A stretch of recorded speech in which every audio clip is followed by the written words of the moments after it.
नमस्कार साथियों, स्वागत करते हैं आप सभी का हमारे यूट्यूब चैनल पर।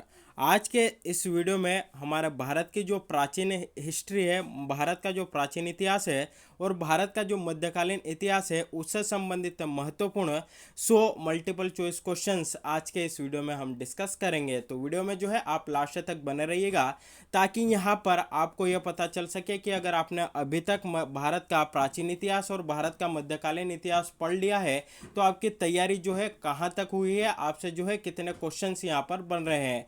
और इस वीडियो को जो है लास्ट तक आप देखना, साथ ही सबसे लास्ट में आप कमेंट करके बताना कि इन 100 मल्टीपल चॉइस क्वेश्चंस में से आपके जो है यहाँ पर कितने सही हुए हैं, जिससे हमें भी पता चल सके कि आपकी तैयारी जो है किस लेवल तक जो है यहाँ पर चल रही है, आपकी प्रिपरेशन यहाँ पर कैसी चल रही है। तो चलिए शुरुआत करते हैं आज के इस वीडियो की। और सबसे पहले पहला क्वेश्चन इस वीडियो का यहाँ पर हम डिस्कस कर लेते हैं। पहला क्वेश्चन हमारा यहाँ पर है कि दिल्ली सल्तनत का कौन सा सुल्तान लाख बख्श के नाम से जो है आपका यहाँ पर जाना जाता था। चार ऑप्शन जो है यहाँ पर आपके सामने है, कुतुबुद्दीन ऐबक, बलबन, मोहम्मद बिन तुगलक या इल्तुतमिश। तो राइट आंसर आपका बनता है ऑप्शन है कुतुबुद्दीन ऐबक, जो है यहाँ पर लाख बख्श के नाम से आपका जाना जाता था। यह जो आपका कुतुबुद्दीन ऐबक था यह जो है लाखों का दान करता था, इसलिए जो है इसको आपका लाख बख्श भी जो है कहा जाता है। अगला क्वेश्चन बनेगा कि गुलाम वंश का संस्थापक आपका कौन था। तो गुलाम वंश का संस्थापक भी आपका जो है कुतुबुद्दीन ऐबक ही था। अगर इसका टाइम पीरियड पूछ लिया जाए कि यह जो है कब से कब तक आपका शासक रहा था, तो 1206 से 1210 तक जो है इसका टाइम पीरियड आपका होता है। तो लाख बख्श के नाम से किसको जानते थे, तो दिल्ली सल्तनत का जो कुतुबुद्दीन ऐबक था वह लाख बख्श के नाम से आपका जाना जाता था। गुलाम वंश का संस्थापक था, 1206 से 1210 तक इसका जो है आपका शासनकाल रहा है। अगला क्वेश्चन यहाँ पर बनेगा कि भारत में सर्वप्रथम प्रसिद्ध फारसी त्योहार नवरोज को का जो आरंभ है वह किसने किया। चार ऑप्शन है यहाँ पर आपके सामने, बलबन, इल्तुतमिश, फिरोज शाह तुगलक या अलाउद्दीन खिलजी। तो राइट आंसर यहाँ पर आपका बनता है ऑप्शन है बलबन, जिसे गयासुद्दीन बलबन के नाम से भी आपका जाना जाता है। इसके द्वारा फारसी त्योहार नवरोज का जो है आरंभ किया गया। साथ ही इसने जो है दो आपकी यहाँ पर प्रथा भी जो है शुरू की थी, जिसमें एक थी आपकी सिजदा प्रथा, जिसके अंतर्गत झुककर जो है आपका सलाम करना होता था। दूसरी थी आपकी पाबोस, जिसमें कि आपका पैरों को जो है चूमना होता था। तो इन प्रथाओं से भी संबंधित कई बार एग्जाम में आपका क्वेश्चन पूछा गया है कि सिजदा और पाबोस जो प्रथा है वह किसने शुरू की थी। तो गयासुद्दीन बलबन के द्वारा इसको जो है आपका शुरू किया गया था। चलिए अगला जो थर्ड नंबर का हमारा क्वेश्चन है, यहाँ पर हमें जो है गलत को पहचानना है, यानी कि एक तरफ किताबों के नाम है और दूसरी तरफ उनके लेखकों के नाम यहाँ पर हमें दिए गए हैं। तो यहाँ पर हमें जो है गलत को पहचानना है। तो पहला ऑप्शन यहाँ पर है हमारा, किताब उल हिंद अल-बरूनी के द्वारा लिखित थी। राइट आंसर जो है यहाँ पर है तबाकात ए नासरी मिनहाज उस सिराज के द्वारा लिखी गई थी, यह भी आपका सही है। अगला है खजाइन उल फुतूह, यह जो है अमीर खुसरो के द्वारा लिखी गई थी, यह भी आपका राइट आंसर है। तो यहाँ पर आपका यह भी जो है आपका सही युग्म है। तो यहाँ पर जो गलत युग्म है वह आपका ऑप्शन डी है, यानी कि हमारा यहाँ पर राइट आंसर बनता है ऑप्शन डी।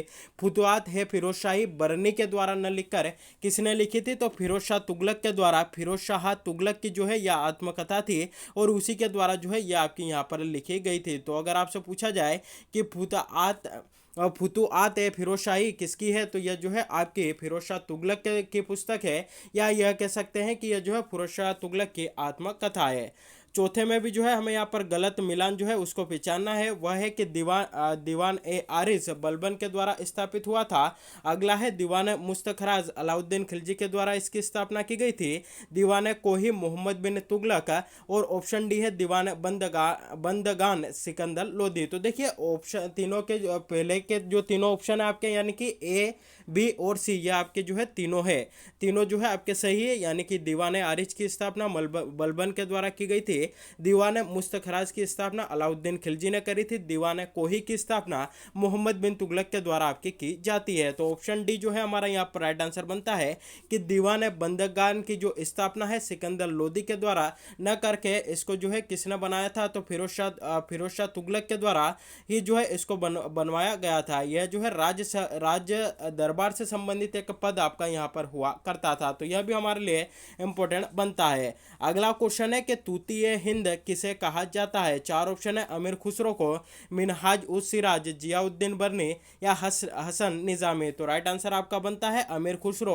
ऑप्शन है तूतीय हिंद के नाम से अमीर खुसरो को आपका यहाँ पर जाना जाता है। अगला क्वेश्चन हमारा यहाँ पर निकल कर आता है जो कि 6 नंबर का है कि प्रथम खलीफा का नाम आपका क्या था? चार ऑप्शन है, अबू बकर, उमर, उस्मान या हसन अली। तो राइट आंसर जो है आपका यहाँ पर बनता है ऑप्शन है अबू बकर जो है प्रथम खलीफा आपके हुआ करते थे, या प्रथम खलीफा का नाम अबू बकर आपका यहाँ पर था। देखिए अगर यहाँ पर बात करें हम कि जो खलीफा का पद है इसकी स्थापना कब होती है? खलीफा के पद की स्थापना इसकी जो है आपकी स्थापना होती है 622 ईस्वी में। और कहाँ पर होती है? तो मदीना में जो है इसकी स्थापना की जाती है। और इसकी स्थापना किसने की थी, यानी कि खलीफा के पद की स्थापना किसने की थी?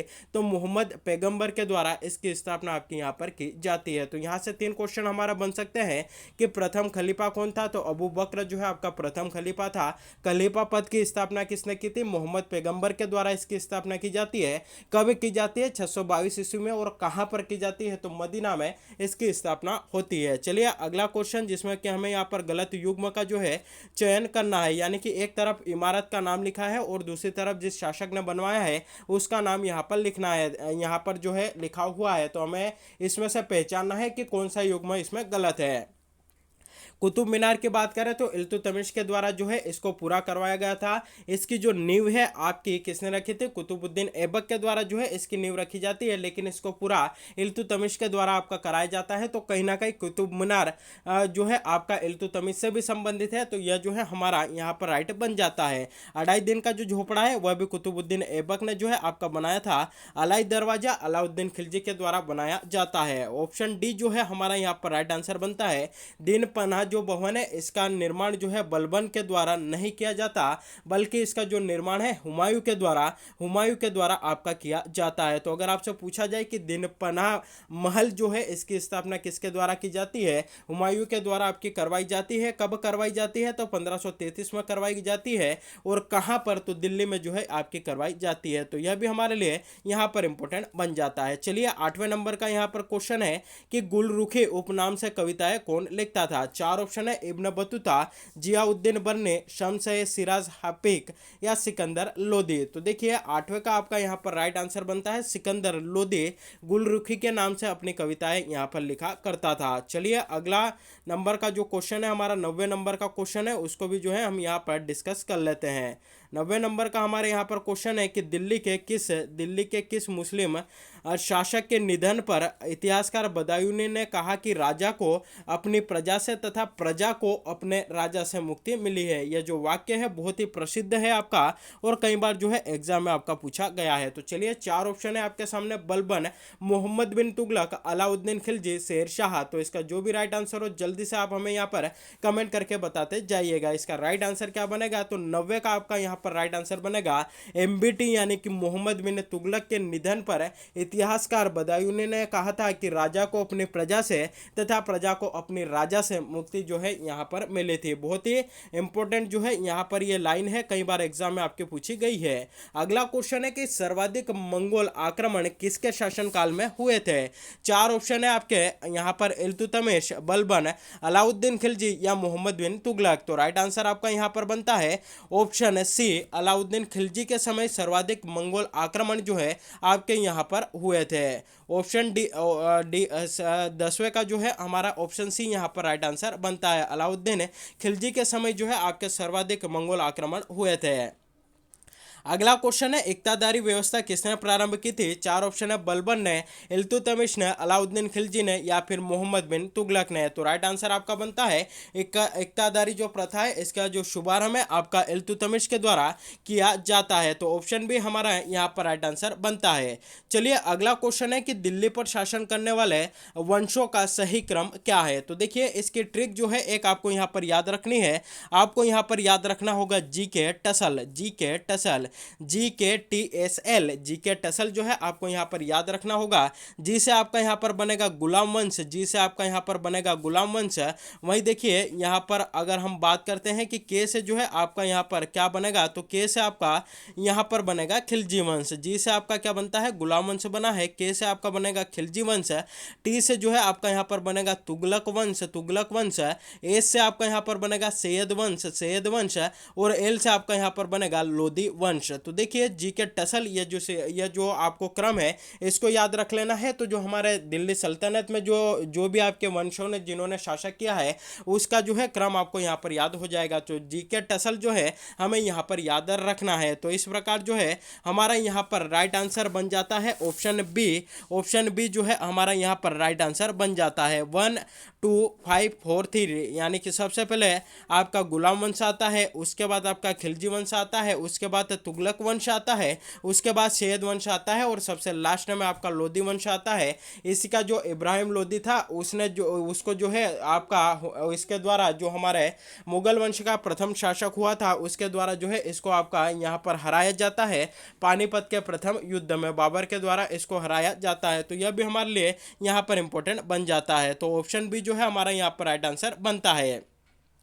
चलिए अगला क्वेश्चन यहाँ पर हम देखते हैं। अगला क्वेश्चन है कि कागज का निर्माण सर्वप्रथम कहाँ हुआ। अगला क्वेश्चन हमारा यहाँ पर है कि कागज का सर्वप्रथम निर्माण आपका कहाँ हुआ। चार ऑप्शन है, भारत में, चीन में, ईरान में या फिर ब्रिटेन में। तो राइट आंसर आपका बनता है कागज का निर्माण सर्वप्रथम जो है आपका चीन में हुआ था। ऑप्शन बी हमारा यहाँ पर राइट आंसर बनता है। चलिए अगला क्वेश्चन यहाँ पर देखते हैं कि सिजदा और पेबोस की पद्धति किस सुल्तान ने अपनाई थी। हाल ही में जो है इसके बारे में मैंने चर्चा की है। तो चलिए जल्दी से राइट आंसर है इसका जो भी सही जवाब हो जल्दी से आप हमें यहाँ पर कमेंट करके बता दीजिएगा। चार ऑप्शन है, मोहम्मद गोरी ने, कुतुबुद्दीन ऐबक ने, अलाउद्दीन खिलजी ने या फिर बलबन ने। तो 13वें का जो है आपका यहाँ पर राइट आंसर आपका 14 नंबर का जो है यहाँ पर राइट आंसर बनेगा बलबन के द्वारा जो है गयासुद्दीन बलबन ने इस पद्धति को जो है आपका अपनाया था। साथ ही हाल ही में हमने यहाँ पर डिस्कस किया कि जो नवरोज त्योहार है उसकी भी शुरुआत आपकी गयासुद्दीन बलबन के द्वारा की जाती है। अगला क्वेश्चन है, अलाउद्दीन खिलजी के दक्षिण अभियानों के नेतृत्व किसने संभाला था। चार ऑप्शन है, जफर खान है, गाजी मलिक ने, नुसरत खान है या मलिक कफूर ने। तो इसका आपका जो है राइट आंसर बनता है ऑप्शन डी, मलिक काफूर के द्वारा जो दक्षिणी अभियान हुए थे अलाउद्दीन खिलजी के उसका नेतृत्व जो है इसके द्वारा आपका किया गया था। इसीलिए जो अलाउद्दीन खिलजी का जो दक्षिण अभियान है इसकी तुलना समुद्रगुप्त के दक्षिण अभियान से भी जो है आपकी की जाती है। तो समुद्रगुप्त की जो दक्षिण विजय से आपके जो अलाउद्दीन खिलजी का जो दक्षिण अभियान हुआ था उसकी भी आपकी यहाँ पर तुलना की जाती है। चलिए 14 नंबर का जो है हमें यहाँ पर मिलाना है। एक तरफ जो है यहाँ पर आपके जो है किताबों के नाम दिए गए हैं और दूसरी तरफ उनके जो आपके लेखक हैं उनके नाम यहाँ पर दिए गए हैं। तो देखिए सबसे पहले यहाँ पर हम देख लेते हैं। तो देखिए हमें यह तो पता है कि जो तुगलकनामा है वह किसके पुस्तक है। तो तुगलकनामा जो है आपके अमीर खुसरो की यहाँ पर पुस्तक है। सियासतनामा की बात करें तो आपकी यहाँ पर निजामुल मुल्क तुसी की जो है यह आपकी यहाँ पर पुस्तक है। साथ ही फतवा ए जाहिदारी इसके बाद अगर हम यहाँ पर करते हैं तो यह जो है आपके बरने की किताब है। और तारीख मुबारक शाही याइमा बिर सरहिंदी की जो है आपकी यहाँ पर पुस्तक है। तो इस प्रकार जो है हमारा यहाँ पर राइट आंसर बनता है ऑप्शन ए जो है हमारा राइट आंसर यहाँ पर बन जाता है। चलिए अगला क्वेश्चन यहाँ पर है कि लोधी वंश का प्रथम शासक आपका कौन था। तो यहाँ पर राइट आंसर आपका बनता है लोधी वंश का प्रथम शासक आपका बलहोल लोधी था और इसे ही जो है आपका लोधी वंश का संस्थापक भी कहा जाता है। अगला क्वेश्चन है 18 नंबर का क्वेश्चन है कि मध्यकाल में पांड्य वंश के राजाओं की राजधानी कहाँ थी। चार ऑप्शन है, दार समुद्र, वारंगल, देवगिरी या फिर आपका मदुरा। तो यहाँ पर आपका राइट आंसर बनता है ऑप्शन डी, इनकी जो है राजधानी आपकी मदुरा हुआ करती थी। और यह जो है आपका जो पांड्य वंश है दक्षिण भारत का एक वंश हुआ करता था जो कावेरी नदी है उसके तट पर जो है यह अपना साम्राज्य चलाता था। अगले में भी जो है हमें यहाँ पर सम्मिलित करना है। एक तरफ जो है आपके यहाँ पर क्षेत्रों के नाम दिए गए हैं, साथ ही दूसरी तरफ उन क्षेत्रों में राज्य करने वाले जो राजा थे उनके नाम आपके यहाँ पर दिए गए हैं। तो गुजरात की बात करें तो यहाँ पर रायकर्ण बघेल का जो है आपका शासन हुआ करता था। रणथंबोर की बात करें तो यहाँ पर हमीरदेव का जो है शासन किया था। चित्तौड़ का तो आप सभी जानते होंगे राजा रतन सिंह ने यहाँ पर शासन किया था, और देवगिरी में जो है राजा रामचंद्र के द्वारा यहाँ पर जो है आपका शासन किया गया था। तो इस प्रकार हमारा ऑप्शन बी जो है यहाँ पर राइट आंसर बनता है। चलिए अगला क्वेश्चन 20 नंबर का क्वेश्चन यहाँ पर हम डिस्कस करते हैं कि इब्न बतूता ने किस सुल्तान के काल में भारत की यात्रा की थी, या किस शासक के समय यह जो है भारत की यात्रा पर आया था। चार ऑप्शन यहाँ पर आपके सामने है, फिरोज शाह तुगलक, मोहम्मद बिन तुगलक, अलाउद्दीन खिलजी या बलबन। तो राइट आंसर आपका बनता है मोहम्मद बिन तुगलक के समय यह जो है भारत की यात्रा पर आया था।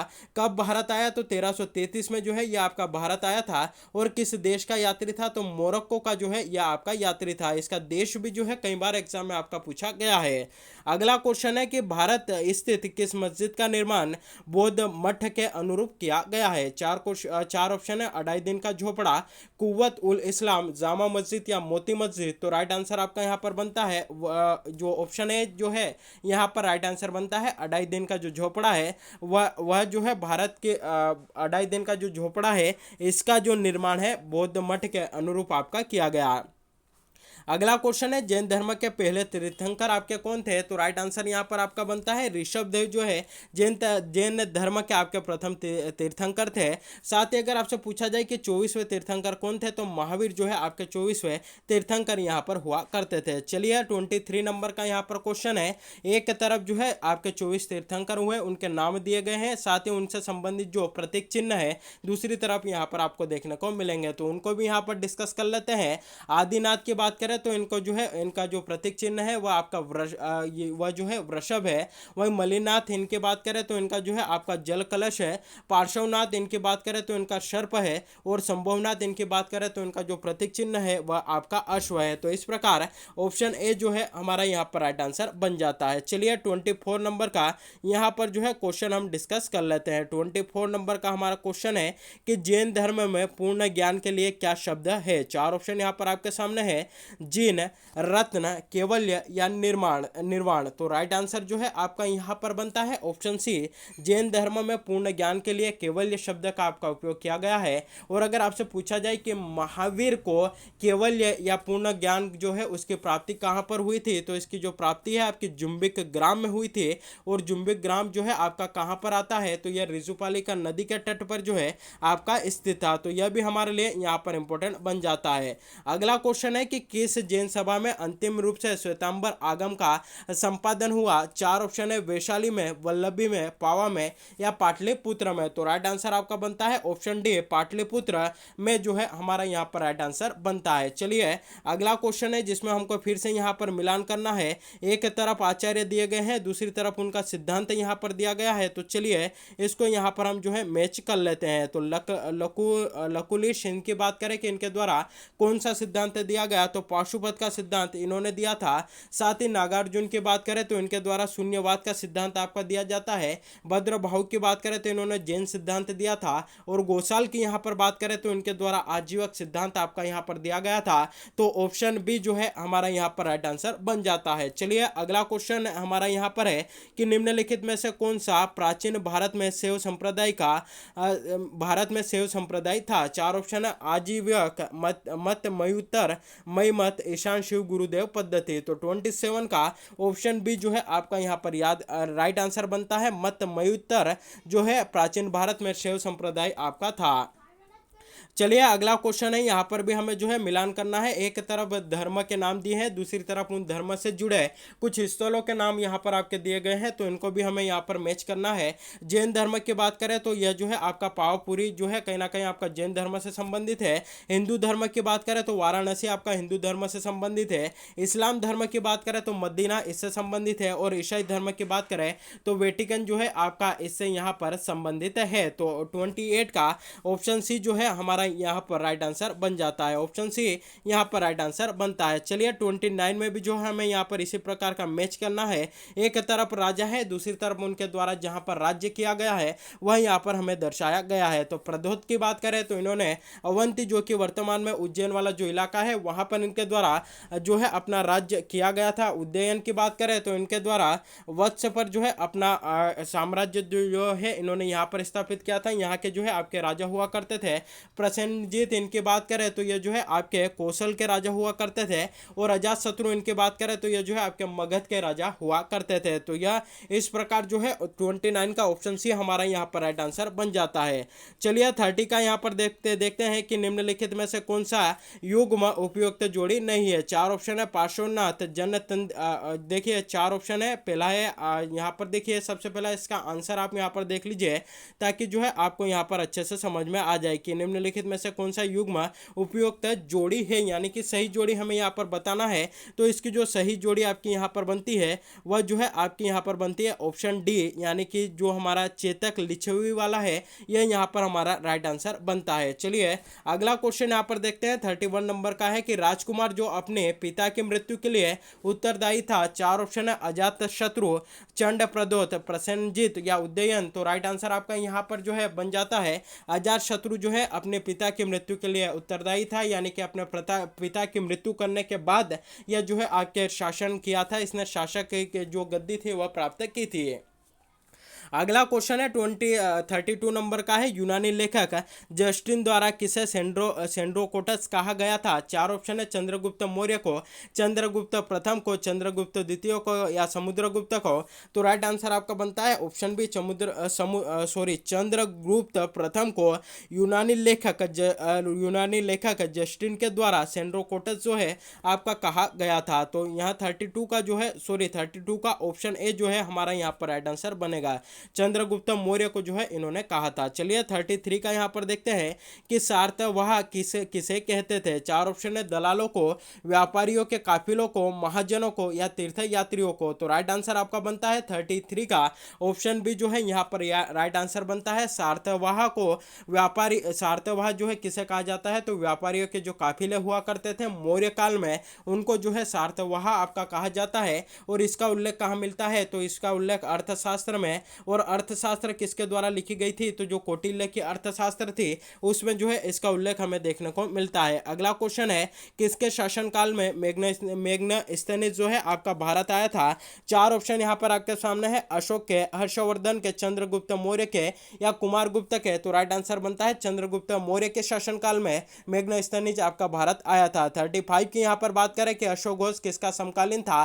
चार ऑप्शन है, अशोक का, चंद्रगुप्त मौर्य का, कनिष्क का या हर्षवर्धन का। तो राइट आंसर आपका बनता है अश्व घोष जो है आपका कनिष्क का जो है समकालीन यहाँ पर हुआ करता था। अगला क्वेश्चन है, जो कलाशैली भारतीय और यूनानी यानी कि ग्रीक आकृति का सम्मिश्रण है उसे हम क्या कहते हैं। चार ऑप्शन है, शिखर, वेरा, गांधार या नागर। तो ऑप्शन है सी जो है हमारा यहाँ पर राइट आंसर बनता है गांधार शैली के नाम से। अगर कहीं पर आपको भारतीय शैली और यूनानी शैली का मिश्रित सम्मिश्रण देखने को मिले तो उसको जो है आपका गांधार शैली के नाम से यहाँ पर जाना जाता है। 37 की यहाँ पर बात करें कि हुणों ने भारत पर आक्रमण किया था, किसके शासनकाल में किया था। चार ऑप्शन यहाँ पर है, चंद्रगुप्त द्वितीय के शासनकाल में, कुमारगुप्त प्रथम के शासनकाल में, स्कंदगुप्त के शासनकाल में या फिर बुद्धगुप्त के शासनकाल में। तो राइट आंसर आपका बनता है स्कंदगुप्त के शासनकाल में हुणों ने भारत पर आक्रमण किया था और स्कंदगुप्त ने हुणों को जो है बुरी तरह पराजित भी आपका यहाँ पर किया था। चलिए 38 नंबर का क्वेश्चन यहाँ पर हम देख लेते हैं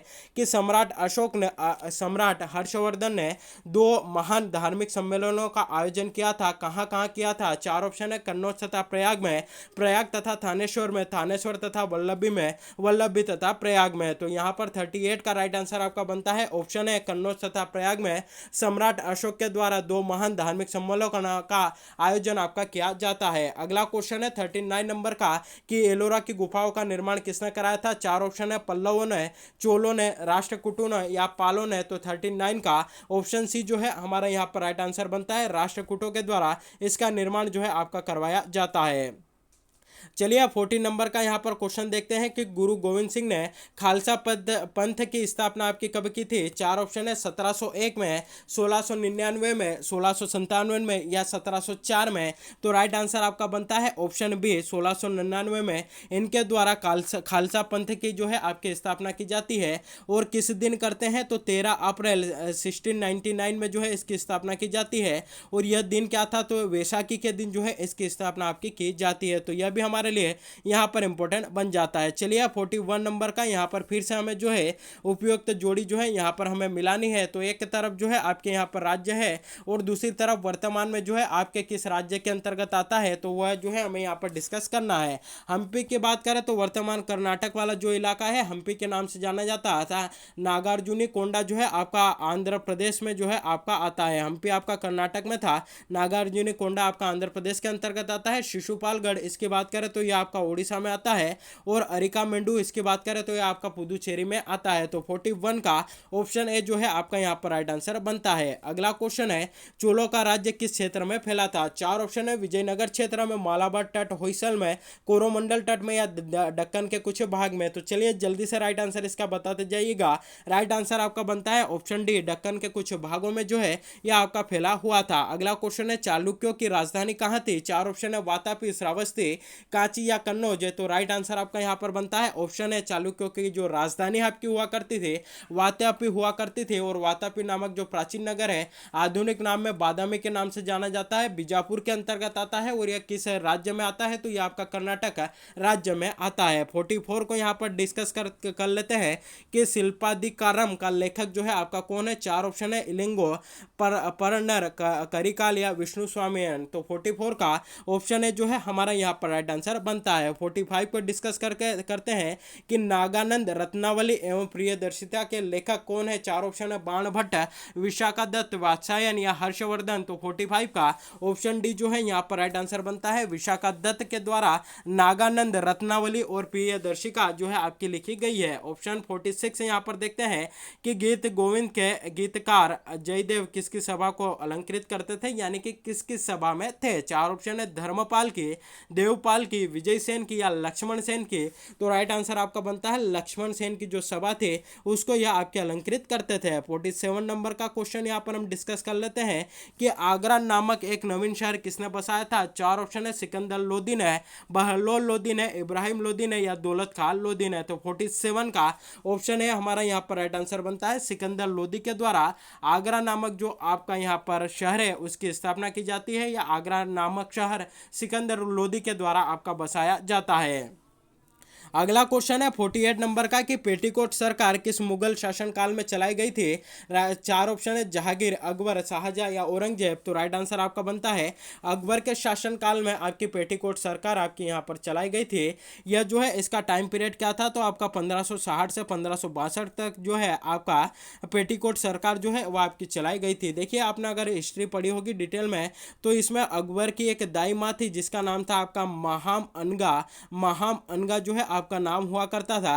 उन्हीं के द्वारा या इस टाइम पीरियड में यानी कि 1560 से लगाकर 1562 तक जो शासन की जो गतिविधियां थी उन पर जो है उनका नियंत्रण बहुत ज़्यादा था, उनका प्रभाव बहुत ज़्यादा था। इसलिए जो है इस टाइम पीरियड को आपका पेटीकोट सरकार भी जो है कहा जाता है था, क्योंकि बैरम खां की इस टाइम पर आपकी मृत्यु हो चुकी थी और अकबर जो है आपका अभी छोटा था, तो जिसके कारण यहाँ पर जो है आपके इनके द्वारा जो है शासन पर सर्वाधिक प्रभाव रहा था। तो इसलिए 1560 से 1562 तक का टाइम पीरियड है उसको पेटीकोट सरकार के नाम से जाना जाता है। और किसके शासनकाल में चलाई गई थी, तो अकबर के शासनकाल में आपकी चलाई गई थी। अगला क्वेश्चन है लघु अकबर किसे कहा जाता है। चार ऑप्शन है, औरंगजेब को, दारा शिकोह को, जहांगीर को या अकबर को। तो राइट आंसर जो है आपका यहाँ पर निकल कर आता है ऑप्शन बी, दारा शिकोह को लघु अकबर के नाम से आपका जाना जाता है। अगला क्वेश्चन है सिंध पर सबसे पहले जजिया कर किसने लगाया था। तो ऑप्शन बी राइट आंसर बनता है।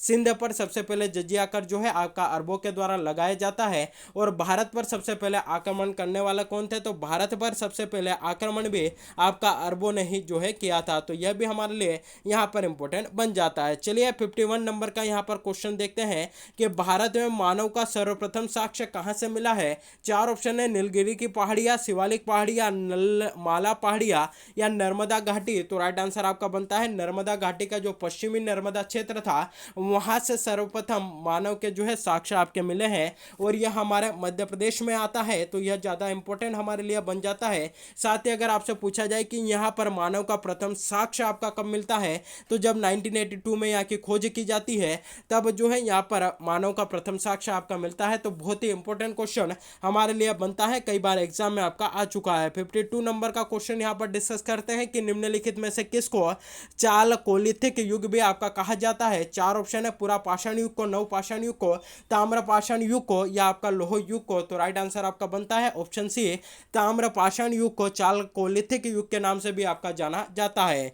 ऑप्शन देखते हैं, सॉरी क्वेश्चन देखते हैं 53 नंबर का कि निम्नलिखित में से कौन सा स्थल प्रागैतिहासिक चित्रकला के लिए प्रसिद्ध है। चार ऑप्शन है, अजंता, भीमबेटका, बाघ या अमरावती। तो 53 का यहाँ पर राइट आंसर बनता है भीमबेटका प्रागैतिहासिक चित्रकला के लिए प्रसिद्ध है। यह आपका कहाँ पर स्थित है, तो मध्य प्रदेश के रायसेन जिले में जो है यह आपका स्थित है और 2003 में इसको जो है आपका यूनेस्को की विश्व धरोहर सूची में भी शामिल किया गया था। 54 को यहाँ पर देखते हैं कि राष्ट्रीय मानव संग्रहालय आपका कहाँ पर स्थित है। तो राइट आंसर आपका बनता है मध्य प्रदेश के भोपाल में, मध्य प्रदेश के भोपाल में राष्ट्रीय मानव संग्रहालय आपका स्थित है।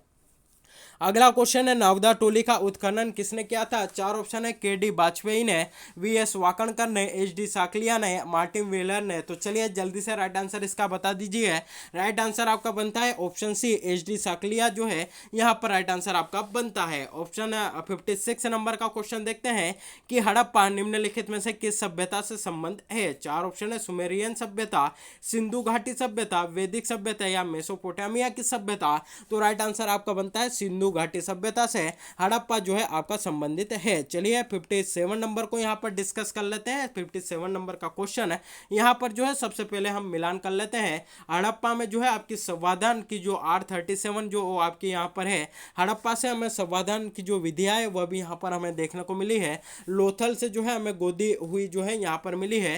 साथ ही कालीबंगा यहाँ की बात करें तो यहाँ से हमें जूते हुए खेत मिले हैं और मोहनजोदड़ो की बात करें तो नर्तकी की जो मूर्ति है हमें यहीं से मिली है। तो इस प्रकार 57 का डी, ऑप्शन डी हमारा यहाँ पर राइट आंसर बनता है। अगला क्वेश्चन है, चहुंदड़ो के उत्खनन का निर्देशन किसने किया था। चार ऑप्शन है, जे एच मैके ने, सर जॉन मार्शल ने, आई एम व्हीलर ने या सर ओरेल स्टीन ने। तो 58 का जो है आपका यहाँ पर ऑप्शन है राइट आंसर बनता है, जे एच मैके के द्वारा जो है उत्खनन का निर्देशन आपका किया जाता है। अगला क्वेश्चन है 59 नंबर का है, निम्नलिखित में से कौन सम्मिलित नहीं है। चार ऑप्शन है, हड़प्पा, दयाराम साहनी, लोथल, एस आर राव, सूद कोटकदा, जेपी जोशी या धोलावीरा, वी के थापड़। तो 59 का राइट आंसर आपका बनता है ऑप्शन डी जो है यहाँ पर राइट आंसर बनता है, यानी कि धोलावीरा का जो उत्खनन है वी के थापड़ के द्वारा आपका नहीं किया गया था। बाकी तीनों का, हड़प्पा का दयाराम साहनी ने, लोथल का एस आर राव ने, सूद कोटकदा का जेपी जोशी के द्वारा किया जाता है। चलिए अगला यहाँ पर देखते हैं हम 60 नंबर का जो है क्वेश्चन हमारा यहाँ पर देखते हैं कि अथर्ववेद, ऋग्वेद, यजुर्वेद और सोमवेद जो है आपके किससे संबंधित है। तो देखिए यहाँ पर जो आपका ऋग्वेद जो है आपका यहाँ पर ईश्वर की महिमा से जो है आपका संबंधित है। सोमवेद की बात करें तो यह जो है आपका इससे संबंधित है, यानी कि संगीत से संबंधित है।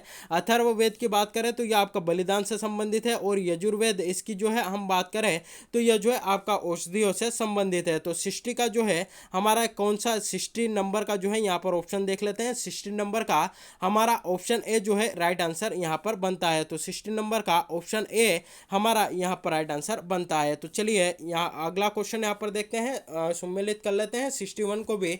यह भी जो है इसी प्रकार से हमारा संबंधित है कि ऋग्वेद का जो है संबंध आपका यहाँ पर किससे है। तो 61 का देखिए सबसे पहला ऑप्शन यहाँ पर देख लीजिए, ऑप्शन ए जो है हमारा यहाँ पर राइट आंसर बनता है। तो ऋग्वेद यानी कि ऋग्वेद आपका चौथे से संबंधित है, स्तोत्र और प्रार्थनाएं आपको यहाँ पर देखने को मिलेगी। यजुर्वेद की अगर यहाँ पर हम बात करें तो यहाँ पर आपको तंत्र मंत्र एवं वंशीकरण जो है देखने को मिलेगा। सोमवेद से जो है संगीतमय स्त्रोत जो है आपको देखने को मिलेगा और कर्मकांड आदि जो है आपको अथर्ववेद से यहाँ पर देखने को मिलेगा। तो ऑप्शन है हमारा यहाँ पर राइट आंसर बनता है। चलिए 62 को डिस्कस करते हैं कि निम्नलिखित है चार वेदों में से किस एक में जादुई माया और वंशीकरण का जो है आपका वर्णन है। चार ऑप्शन है, ऋग्वेद में, यजुर्वेद में, अथर्ववेद में या सोमवेद में। तो राइट आंसर आपका बनता है अथर्ववेद में, इसका उल्लेख आपका किया गया है। अगला अगला क्वेश्चन है 63 नंबर का है, उपनिषद काल के राजा अश्वपति शासक थे। चार ऑप्शन है, काशी के, केकई के, पांचाल के या विदेह के। तो 63 का ऑप्शन बी हमारा यहाँ पर राइट आंसर बनता है, केकई के जो है आपके शासक हुआ करते थे। अगला क्वेश्चन है 64 नंबर का है कि आरंभिक वैदिक साहित्य में सर्वाधिक वर्णित नदी है। चार ऑप्शन है, सिंधु, सतुद्री, सरस्वती या गंगा। तो 64 का ऑप्शन है आपका यहाँ पर राइट आंसर बनता है, सिंधु से संबंधित जो है आपके आरंभिक वैदिक साहित्य में सर्वाधिक वर्णित नदी कौन सी है, तो सिंधु का सर्वाधिक जो है उल्लेख आपका यहाँ पर किया गया है। चलिए 65 नंबर का यहाँ पर हम डिस्कस करते हैं। बोगाच कोई कई बार जो है आपका एग्जाम में पूछा जा चुका है, इंपॉर्टेंट क्वेश्चन आपका बनता है कि बोगाच कोई महत्वपूर्ण है क्योंकि यह मध्य एशिया एवं तिब्बत के मध्य एक महत्वपूर्ण व्यापारिक केंद्र था। गलत है, यहाँ से प्राप्त अभिलेखों में वैदिक देवताओं एवं देवियों का नामोल्लेख प्राप्त होता है, यह आपका यहाँ पर सही है। वेद के मूल ग्रंथों की रचना यहीं पर हुई थी, गलत है, उपयुक्त में से कोई नहीं। तो ऑप्शन बी जो है हमारा यहाँ पर राइट आंसर बनता है, यहाँ से प्राप्त अभिलेखों में वैदिक देवताओं और देवियों का नाम जो है हमें उसका उल्लेख जो है हमें यहीं पर मिलता है। अगला क्वेश्चन है, किताब उल हिंद के रचयिता कौन है। चार ऑप्शन है, उद्वे, फिरदौसी, काजी इस्माइल या अल-बरूनी। तो 66 का ऑप्शन डी हमारा यहाँ पर राइट आंसर बनता है, अल-बरूनी के द्वारा किताब उल हिंद की जो है आपकी रचना की गई थी। अगला क्वेश्चन है 67, रेत आला की उपाधि किसने ग्रहण की थी। चार ऑप्शन है, मुबारक शाह ने, खिजर खान है, फिरोज शाह ने या फिर मोहम्मद गजनवी ने। तो राइट आंसर 67 का हमारा बनता है, खिजर खान के द्वारा रेत ए आला की उपाधि इनके द्वारा यहाँ पर ग्रहण की जाती है। 67 का ऑप्शन भी हमारा यहां पर राइट आंसर बनता है। अगला क्वेश्चन है 61 का कि तराइन का द्वितीय युद्ध आपका कब हुआ था। राइट आंसर आपका बनता है, पहला ऑप्शन देख लीजिए, 1191 में, 1192 में, 1194 में या इनमें से कोई नहीं। तो राइट आंसर आपका बनता है ऑप्शन बी, 1194 में जो है इसके जो है आपका तराइन का द्वितीय युद्ध हुआ था। किस किस के बीच में होता है, तो यह जो है आपका मोहम्मद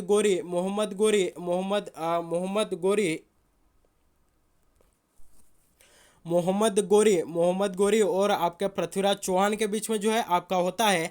तराइन का द्वितीय युद्ध कब होता है, 1192 में होता है, जिसमें कि पृथ्वीराज चौहान की आपकी हार होती है। और 1191 में जो है आपका तराइन का प्रथम युद्ध होता है, जिसमें कि आपके पृथ्वीराज चौहान की जीत होती है। और 1194 की अगर यहाँ पर हम बात करें, 1194 की कि इसमें कौन सा युद्ध होता है, तो आपका चंदावर का युद्ध होता है। मोहम्मद गोरी और जयचंद के बीच में जो है यह आपका होता है और इसमें जयचंद की आपकी हार होती है। तो यह भी हमारे लिए यहाँ पर इंपॉर्टेंट बन जाता है। चलिए अगला क्वेश्चन यहाँ पर देखते हैं कि तख्ते ताऊस पर बैठने वाला अंतिम मुगल शासक कौन था। चार ऑप्शन है, अहमद शाह, मोहम्मद शाह, जहादर शाह या बहादुर शाह। तो राइट आंसर आपका यहाँ पर बनता है ऑप्शन बी, मोहम्मद शाह तख्ते ताऊस पर बैठने वाला अंतिम मुगल शासक जो है आपका हुआ करता था, जिसे मोहम्मद रंगीला के नाम से भी आपका जो है जाना जाता है। तो 69 का ऑप्शन भी हमारा यहाँ पर राइट आंसर बनता है। इसी के समय जो है नादिर शाह का आक्रमण हुआ था, जिसे कि आपका यूरोप का, जिसे कि आपका ईरान का नेपोलियन कहा जाता है, उसी ने जो है यहाँ पर किया था और अपने साथ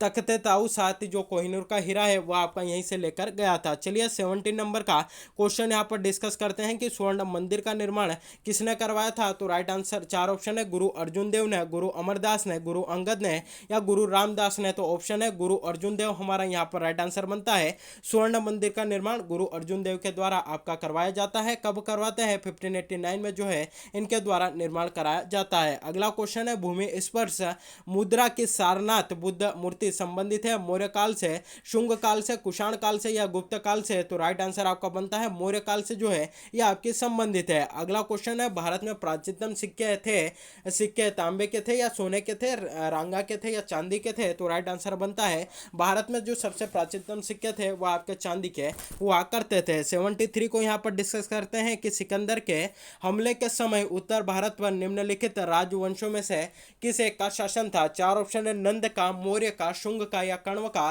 तो 73 का ऑप्शन है राइट आंसर बनता है, नंद वंश का जो है यहाँ पर आपका शासन हुआ करता था। 74 नंबर का यहाँ पर देखते हैं कि गुजरा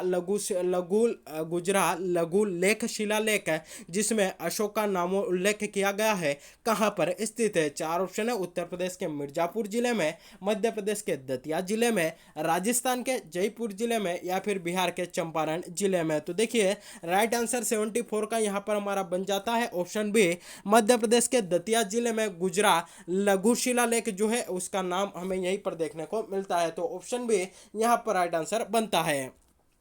अगला क्वेश्चन है विक्रम एवं शक संवतों में कितना अंतर है। तो देखिए चार ऑप्शन है, 57 वर्ष का, 78 वर्ष का, 135 वर्ष का या 320 वर्ष का। तो ऑप्शन सी हमारा यहाँ पर राइट आंसर बनता है। 135 वर्ष का जो है आपका यहाँ पर ये जो है आपका अंतर है। देखिए इसको अब यहाँ पर कैसे ज्ञात करेंगे, तो सबसे पहले दो बातें आप यहाँ पर याद रख लीजिए कि जो आपका विक्रम वर्ष है उसकी शुरुआत आपकी कब होती है, 57 BC में होती है, यानी कि ईसा पूर्व में होती है। उसके बाद अगर यहाँ पर हम शक संवत की बात करें तो इसकी जो शुरुआत है आपकी 78 AD में, यानी कि ईस्वी में होती है। तो अब इसमें से जो है हम विक्रम एवं शक संवतों में कितना अंतर है कैसे निकालेंगे। तो देखिए वर्तमान में हमारा कौन सा ईयर चल रहा है, यहाँ पर 2022 चल रहा है। तो इसमें सबसे पहले क्या करेंगे, 57 वाला यानी कि जो विक्रम संवत है उसको यहाँ पर ऐड कर देंगे। तो कितना हो जाएगा हमारा 7 + 2 9 होता है, 5 + 2 आपका 7 हो जाएगा, यानी कि 2089 जो है आपका हमें यहाँ पर प्लस करने पर प्राप्त होता है। और देखिए अब हमें यहाँ पर जो है शक संबंध में क्या करना है, तो 2022 वर्तमान में हमारा चल रहा है, उसमें से 78 जो है हमें यहाँ पर माइनस करना है, क्योंकि 2022 भी आपका ईस्वी में है और 78 भी आपका ईस्वी में है। तो इसमें से माइनस करेंगे तो हमें पता चल जाएगा जो हमारा शक संबंध यहाँ पर निकल जाएगा। और उसको प्लस इसलिए हमने किया क्योंकि वो आपका माइनस में था, यानी कि ईसा पूर्व में आपका चल रहा था। तो इसमें से माइनस करेंगे तो 12 में से आपके 8 जाएंगे तो यहाँ पर 4 बचेंगे, ये आपका 8 हो गया, तो यहाँ पर भी आपके 4 बचेंगे। और ये जो है आपका कितना बच जाता है, तो 2044 जो है आपका यहाँ पर बन जाता है। तो 279 में से 2044 जो है अगर हम यहाँ पर माइनस करते हैं तो यहाँ पर 5 बचता है, यहाँ पर आपका 3 बचता है। और यहाँ पर जो है सॉरी यहाँ पर देखिए यहाँ पर मिस्टेक हो गई थी आपकी, यहाँ पर 1 मिनट आप रुकिएगा। देखिए यहाँ पर जो है आपकी मिस्टेक हो गई थी, ये जो है यहाँ पर आपका 1 आएगा और ये 19 हो जाएगा, 19 और 44 जो है आपका यहाँ पर हो जाएगा। तो कुल मिला के हमको देखिए यहाँ पर क्या क्या माइनस करना है, आप कंफ्यूजन मत होइए। देखिए यहाँ पर हमको 279 हमने यहाँ पर प्राप्त कर लिया था। कैसे प्राप्त किया था, तो इसमें जो है हमने 57 जो है हमने यहाँ पर ऐड कर दिया था विक्रम संवत, क्योंकि वो हमारा वो ईसा पूर्व में चल रहा था। उसके बाद देखिए वर्तमान में जो है हमें शक संवत इसमें से माइनस करना था 78। अगर हम यहाँ से माइनस करते हैं 2022 में से अगर हम 78 माइनस करते हैं तो यहाँ जो है आपका 4 बचता है, यहाँ पर भी जो है आपका 4 बचता है, यहाँ पर जो है 9 बच जाता है और यहाँ पर आपका 1 बच जाता है। तो 1944 जो है हम इसमें से माइनस करते हैं तो यहाँ पर आपका 5 बचता है, यहाँ पर 3 बचता है, यहाँ पर 1 बचता है और यहाँ पर आपका 0 बचता है। तो इस प्रकार जो है हमने यहाँ पर अंतर ज्ञात कर लिया 135, यानी कि ऑप्शन सी हमारा यहाँ पर राइट आंसर बनता है। अगला क्वेश्चन देखते हैं कि निम्नलिखित शासकों में से किसके लिए एक का ब्राह्मण प्रयुक्त हुआ है। चार ऑप्शन है, पुष्यमित्र शुंग के लिए, खारवल के लिए, गौतमी पुत्र के लिए या सुषर्ण के लिए। तो 76 का ऑप्शन सी हमारा यहाँ पर राइट आंसर बनता है। गौतमी पुत्र के लिए जो है एक ब्राह्मण का प्रयुक्त आपका हुआ है। अगला क्वेश्चन है, भारत का नेपोलियन किसे कहा जाता है। आप में से लगभग सभी लोग यहाँ पर जानते हैं कि भारत का नेपोलियन किसे कहा जाता है, तो जल्दी से कमेंट करके आंसर बता दीजिएगा। चार ऑप्शन है, चंद्रगुप्त प्रथम को, चंद्रगुप्त तृतीय को, अशोक महान को या समुद्रगुप्त को। तो राइट आंसर आपका जो है यहाँ पर बन जाता है समुद्रगुप्त को भारत का नेपोलियन आपका कहा जाता है। अगला क्वेश्चन है, मिलिंद पन्हो क्या है। संस्कृत नाटक है, जैन वृत्तांत है, पाली ग्रंथ है या पारसी महाकाव्य है। तो राइट आंसर बनता है मिलिंद पन्हो जो है आपका पाली ग्रंथ है। ऑप्शन सी जो है हमारा यहाँ पर राइट आंसर बनता है। अगला क्वेश्चन है 79 नंबर का कि किसने एक तरफ संस्कृत मुद्रा लेखा के साथ चांदी के सिक्के निर्गत किए हैं। चार ऑप्शन है, मोहम्मद बिन कासिम, मोहम्मद गजनवी, शेरशाह या अकबर। तो 79 का जो है राइट आंसर हमारा यहाँ पर बनता है मोहम्मद गजनवी के द्वारा संस्कृत मुद्रा लेख के साथ चांदी के सिक्के भी जो है आपके यहाँ पर निर्गत किए गए थे। 80 नंबर का क्वेश्चन देखते हैं, किस वंश के सुल्तानों ने सबसे अधिक समय तक देश में राज्य किया था, यानी कि जो आपका सल्तनत कालीन हुआ था उसमें जो है सबसे सर्वाधिक जो है आपका यहाँ पर राज्य किसने किया था। तो तुगलक वंश के द्वारा जो है आपका सर्वाधिक राज्य जो है किया जाता है। तो यह हमारे लिए यहाँ पर इंपॉर्टेंट बनता है। ऑप्शन डी जो है यहाँ पर राइट आंसर बनता है। 1320 से 1414 तक जो है इनका टाइम पीरियड यहाँ पर हुआ करता था। चलिए 80 कौन से नंबर का 81 नंबर का यहाँ पर हम डिस्कस कर लेते हैं कि विजयनगर के किस शासक ने चीन के सम्राट के पास अपना राजदूत भेजा था। चार ऑप्शन यहाँ पर आपके सामने है, हरिहर प्रथम, बुक्का प्रथम, कृष्णदेव राय या सालू नरसिंह। तो राइट आंसर आपका बनता है बुक्का प्रथम। 81 का बी ऑप्शन यहाँ पर राइट आंसर बनता है, इनके द्वारा चीन के सम्राट के पास अपना राजदूत भेजा गया था। अगला क्वेश्चन है, प्रथम वास्तविक मेहराऊ के सल्तनत कालीन स्मारक में दर्शाते थे, यानी कि उसका वर्णन किया गया है, उसको दर्शाया गया है। प्रथम वास्तविक मेहराब। चार ऑप्शन है, इल्तुतमिश का मकबरा, बलबन का मकबरा, अलाई दरवाजा या कुबुल उल इस्लाम मस्जिद। तो 82 का ऑप्शन भी यहाँ पर राइट आंसर बनता है। बलबन का मकबरा है, उसमें वास्तविक मेहराब सल्तनत कालीन स्मारक में जो है हमें देखने को मिलता है। अगला क्वेश्चन है 83 नंबर का, भक्ति आंदोलन का प्रारंभ किसने किया था? चार ऑप्शन है, अलवार संतों ने, सूफी संतों द्वारा, सूरदास द्वारा या तुलसीदास द्वारा। तो 83 का राइट आंसर आपका यहाँ पर बनता है ऑप्शन है, अलवार संतों के द्वारा भक्ति आंदोलन का प्रारंभ आपका किया गया था। अगला क्वेश्चन है, कबीर एवं धर्मदास के मध्य संवादों का संकलन का शीर्षक है। चार ऑप्शन है, संबंध, अमूर्मूल, साखी या रमणी। तो 84 का यहाँ पर राइट आंसर हमारा बनता है बी जो है यहाँ पर राइट आंसर बनता है। अगला क्वेश्चन है, दिल्ली के प्रसिद्ध जामा मस्जिद है, दिल्ली के प्रसिद्ध जामा मस्जिद का निर्माण किसने कराया था? चार ऑप्शन है, हुमायूं ने, शाहजहां ने, अकबर ने या फिर इब्राहिम लोदी ने। तो राइट आंसर बनता है शाहजहां के द्वारा दिल्ली के प्रसिद्ध जामा मस्जिद का निर्माण आपका करवाया जाता है। अगला क्वेश्चन है, कौन सा मकबरा द्वितीय ताजमहल कहलाता है? चार ऑप्शन है, अनारकली का मकबरा, शाहजहां का मकबरा, रबिया उद दौरानी का मकबरा या इनमें से कोई नहीं। तो 86 का ऑप्शन सी आपका राइट आंसर बनता है, राबिया उद दौरानी का मकबरा द्वितीय ताजमहल आपका कहलाता है। अगला क्वेश्चन है, अनावर ए सुहाइली नामक ग्रंथ निम्नलिखित में किसके अनुसार है? चार ऑप्शन है, पंचतंत्र, महाभारत, रामायण या सूरसागर। तो 87 का राइट आंसर आपका यहाँ पर बनता है ऑप्शन है, पंचतंत्र जो है पंचतंत्र के अनुसार आपका अनावर ए सुहाइली नामक ग्रंथ है। अगला क्वेश्चन है, पंजाब में अमृतसर नगर की स्थापना किसने किया था या किसने बसाया था? चार ऑप्शन है, गुरु रामदास ने, गुरु नानक ने, गुरु तेग बहादुर ने या गुरु गोविंद सिंह ने। तो 88 का ऑप्शन है जो है यहाँ पर राइट आंसर बनता है, गुरु रामदास ने जो है अमृतसर नगर जो है स्थापित किया था। अगला क्वेश्चन है, शिवाजी की राजधानी कहां पर थी? चार ऑप्शन है, रायगढ़, सतारा, पुरंदर या तंजौर।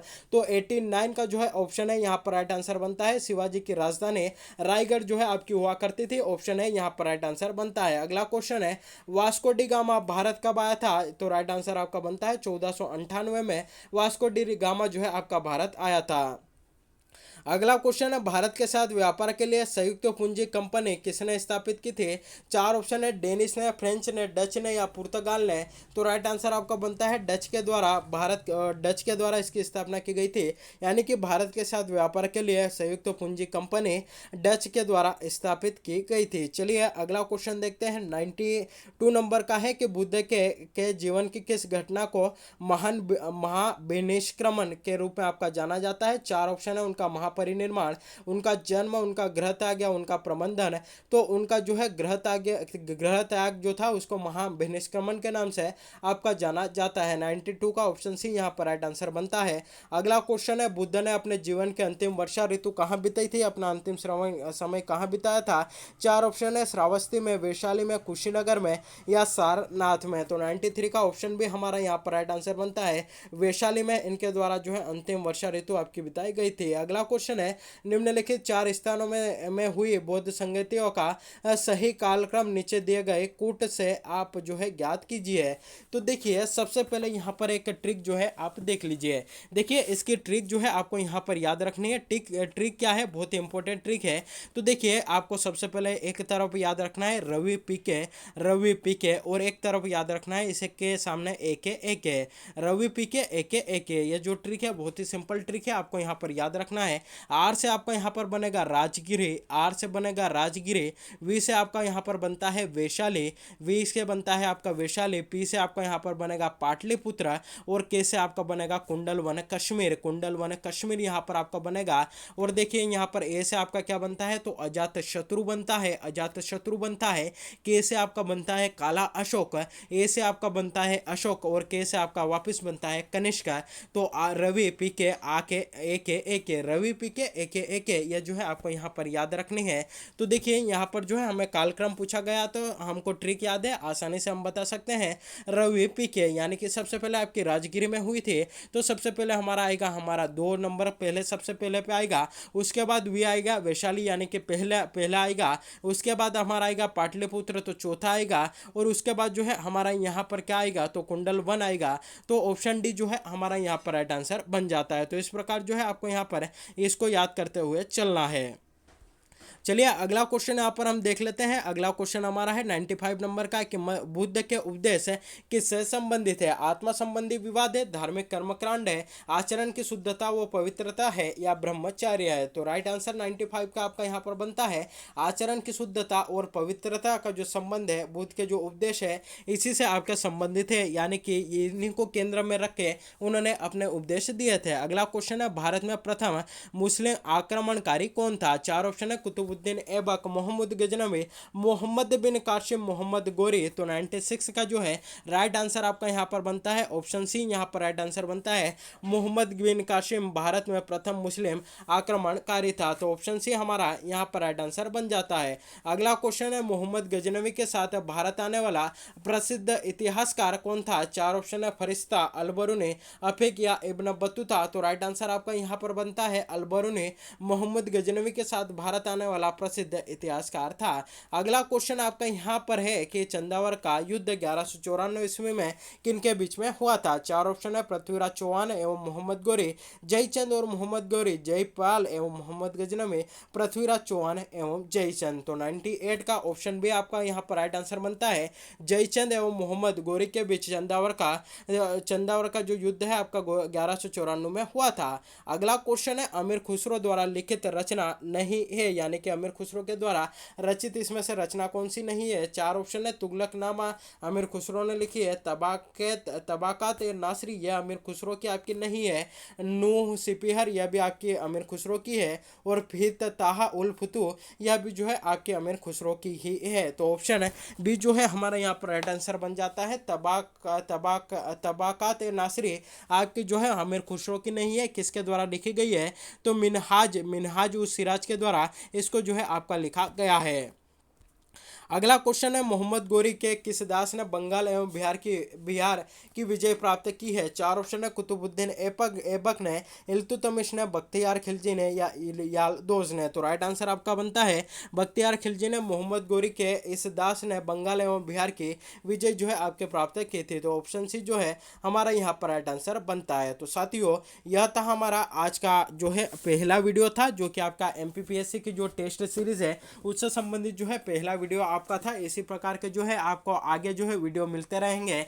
अभी तो जो है आपको टॉपिक वाइज वीडियो मिलेंगे, उसके बाद जो है आपको FLT यानी कि फुल FLT के माध्यम से हमारे जो है वीडियो यहाँ पर मिलेंगे। तो देखिए आज का जो है हमारा यह जो वीडियो था यह किससे संबंधित था? तो प्राचीन भारत और मध्यकालीन इतिहास से जो है आपका यहाँ पर संबंधित था। तो इन 100 मल्टीपल चॉइस क्वेश्चन में से आपके जो है कितने सही निकले हैं हमें कमेंट करके जो है यहाँ पर आप जरूर बताते जाइएगा, ताकि हमें भी पता चल सके कि आपका प्रिपरेशन का जो लेवल है किस स्तर का है, और आपको भी जो है यहाँ पर आपका वैल्यूएशन हो जाएगा कि आपको जो है और कितना पढ़ने की जरूरत है। तो वीडियो अच्छा लगा हो तो वीडियो को अधिक से अधिक लोगों तक शेयर करिएगा, वीडियो को लाइक करिएगा, और चैनल पर अगर पहली बार विजिट कर रहे हैं तो चैनल को सब्सक्राइब भी जरूर करिएगा, और बेल नोटिफिकेशन को प्रेस करके रखिएगा ताकि जब भी वीडियो अपलोड हो आप तक इसकी नोटिफिकेशन पहुंच जाए। तो आज के लिए बस इतना ही, मिलते हैं अगले वीडियो में। Thank you very much.